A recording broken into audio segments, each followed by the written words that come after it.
How can you ink-stained scribes jump headlong into this new world, leaving behind all that we knew and what we were used to? And I won't lie to you, when we were print-centric, before information swirled everywhere as it does now, it was kind of heady being in a newsroom.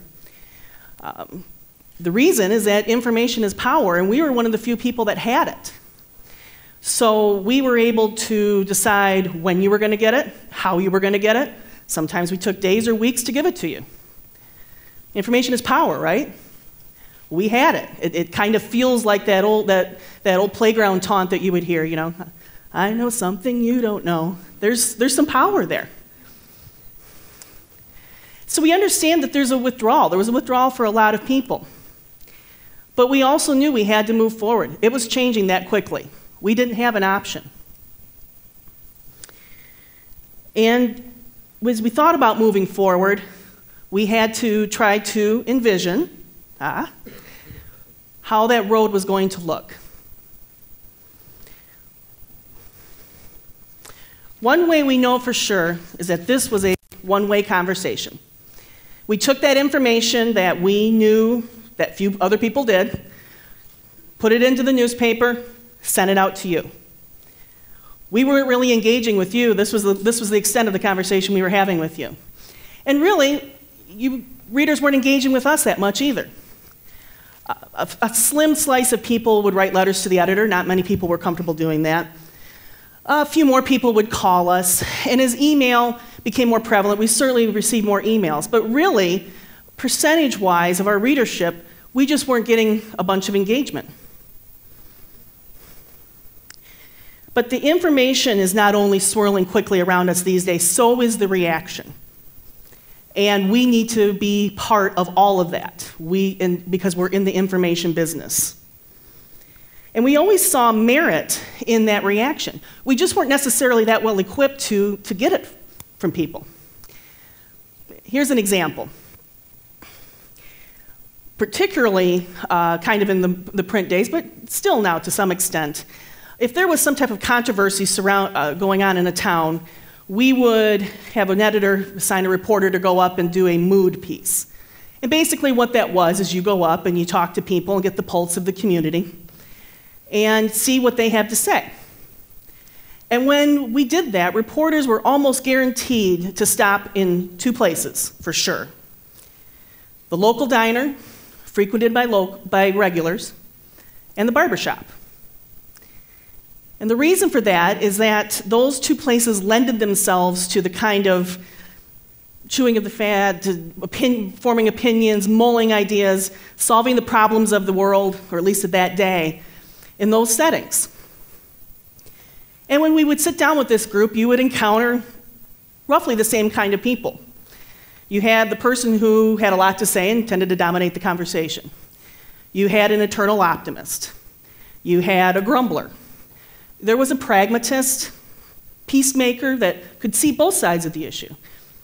And then somebody who didn't really speak that much, but when he or she spoke up, had something profound to say. Well, now that reaction is coming to us. And it's coming to us quickly and on way more than just that one topic that we were sent to Montague or Hart to get. It's on the totality of our coverage. So the way to think of what we do and our role in it is that the internet and news sites is like one big coffee klatch or an ongoing, ever-changing mood piece. We're constantly gauging the reaction. And the thing is, it's instantaneous. You're at your kid's soccer game. You look at your iPhone or smartphone, whatever you're carrying. You look up a news story. Something interests you. You have a strong reaction to it. You type it into the comment section. You then maybe go about your business, go back later, and you see what else people have written. Maybe they have some other opinions. Maybe they reacted to your reaction and you feel like you need to debate now. Maybe there's more information in there. And what you're increasingly seeing, and what's important, again, to the future of what we do here, is you're seeing the reporter in there too. Because the reporter, today's journalist, needs to jump into that fray. Now, again, this is an adjustment for journalists, especially those of us who've been doing this for a while. A lot of us were very happy being the detached observer. We didn't have to really interact as much as others did. I sometimes talk about reporters almost being like cats. We would kind of sit back, take it in, be aloof, look detached, uninterested maybe, fly on the wall. But then when we really want something, when we know that we need to interview you or what have you, we can sidle up to you and turn on the charm. It's kind of the human equivalent of the cat walking up and brushing your leg. What we've had to do as journalists is become more like dogs. We have to be there. We have to be ready to jump into the fray. Not only asking for attention, sometimes demanding it. Saying that we want to be involved with this. We can't sit back anymore. And even the most ardent cats in our profession are starting to see the benefit of that. And one way they do is that they get addressed by our readers by their first name. They'll use their first name to ask a question, to make a comment, positive or negative. It doesn't matter, because what's clear to us is that the relationship is being built. The wall that we as journalists had put up for so many years is starting to tear away. And in this day and age, with the culture that we have with the internet, that is important. I'll give you a good example of how readers can help us as journalists, and I think contribute to the better of the community and society. A little while ago, there was a man who tried to cross Lake Michigan in a kayak.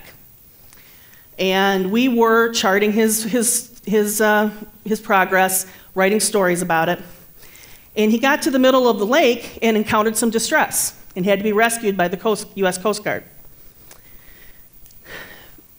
We reported that too, but the debate that ensued among readers was a robust one about whether he should have to pay the cost of that rescue, or if that's just something that should be a taxpayer expense. So we went ahead and talked to local public safety officials. What do you think? If people are in a car crash, if you're in a boat and you're stranded on Muskegon Lake and you have to get rescued, should people have to pay for that, or is that just something your tax dollars go toward? There was no consensus. And that's what makes it interesting. The gray is almost always more interesting. But we added to that public affairs debate about what is a good use of taxpayer dollars. I don't know where it lands. Maybe somebody walks up to a city commissioner and says, or the fire chief or the police chief or whomever, and says, you should charge people, or you shouldn't. It didn't matter, because what it was us adding to that conversation and that layer of public affairs reporting. And it came because we saw that angle among our readers and knew that there was something that we could explore. See, the basic structure of a newsroom, even among all our changes, still remains the same. There's still reporters, there's still editors, there's still photographers, and we're still storytellers, fact finders, investigators. The professional part of our job of gathering information and distilling it, not being intimidated by it, knowing where to get it, that's what we can very much lend to this world of swirling information. But the thing that is changing and deepening for us is the kind of symbiotic relationship that we are having with readers. Readers are in our ecosystem, and they're not leaving, and that's great. That's the change that we have to embrace, and we are. They're needing to be heard, and they help us as we go about framing and making sense of the swirling information that is in this world now, through social media, through the internet, through all kinds of means, instead of just a newspaper.